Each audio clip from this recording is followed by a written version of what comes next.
few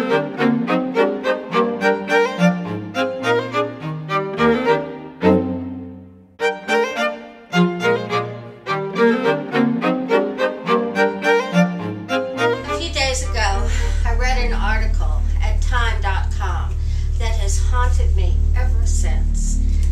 It was written by Kevin O'Leary, who's here in Los Angeles, and it tells the story of some people who have found themselves homeless, and their very last refuge before a shelter or on the streets is their car.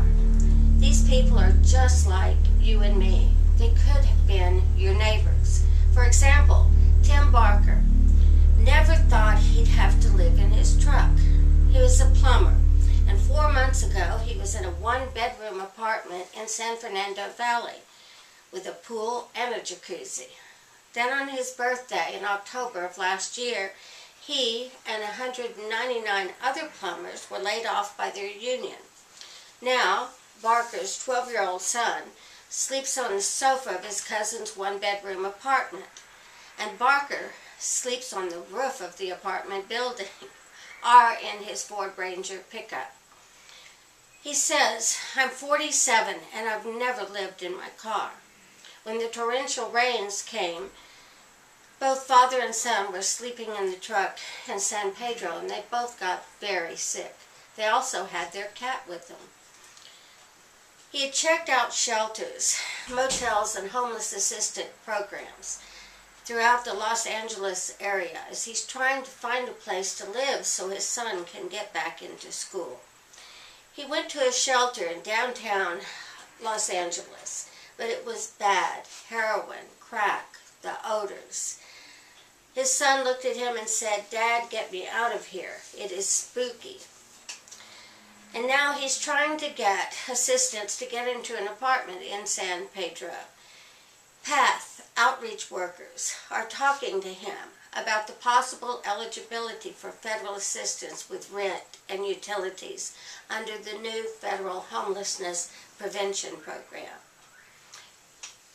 The writer of this article goes on to say, for people who cannot afford rent, a car is the last rung of dignity and sanity above the despair of the streets. A home on wheels is a classic American affair, from the wagon train to the RV. Now, for some formerly upwardly mobile Americans, the economic storm has turned the back seat or the rear of the van into the bedroom. John Edmond, Chief of Staff to Long Beach Councilwoman Dee Andrews, had this to say about an overnight police ride-along he participated in. He found 6 people sleeping in their cars. One was a widow living in a 4-door sedan. She and her husband had been Air Force veterans. She didn't know about the agencies that could help her. And then there's the woman who lives in her BMW in Marina del Rey, a rather swank neighborhood. She was self-employed for 36 years, and now she sits alone at night in her car with a blanket and reads until she falls asleep. Cars are the new homeless shelters, says Joel John Roberts, CEO of PATH, People Assisting the Homeless, the largest provider for services for the homeless in Los Angeles County, which had nearly 50,000 people homeless in 2009. Of these, experts estimate that up to 10% live in vehicles, even though doing so is illegal in most of the county. These people, who are trying to survive, are being hassled and ticketed. Their cars get impounded and the fees mount up, so they lose everything. And once they've lost their car, they have absolutely nowhere to go. People who fall into homelessness say it feels like a downward spiral, a layoff, a medical emergency, or a domestic quarrel sets off a chain reaction of bad luck. And if the risk of falling into the economic abyss as it has increased, even in better times. Before the housing bubble burst and Wall Street collapsed, Yale political scientist Jacob Hacker showed that the big difference between 30 years ago and today is the dramatic growth in income volatility.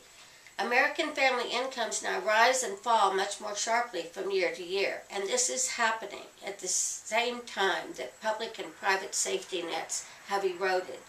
However, there is some good news, and that is that our government actually has a homeless prevention and rapid rehousing program to help prevent these kinds of situations and to help people like the lady in her BMW and Mr. Barker and his son find homes.